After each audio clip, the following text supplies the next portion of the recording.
దండం దశగుణం భవేత్.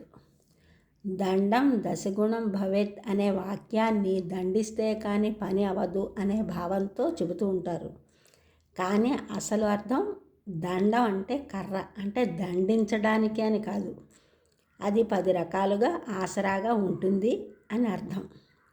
దానికి సంబంధించి ఒక శ్లోకం ఉంది.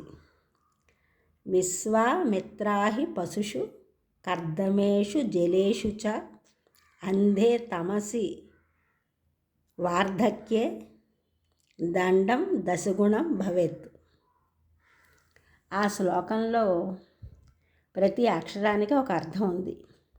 వి అంటే పక్షులు, స్వ అంటే కుక్కలు, అమిత్ర అంటే శత్రువులు, అహి పాములు, పశుషు పశువులు, కర్దమేషు బురదలో, జలేషు నీటిలో, అంధే గురుడితనంలో, తమసి చీకటిలో, వార్ధక్యే ముసలితనంలో.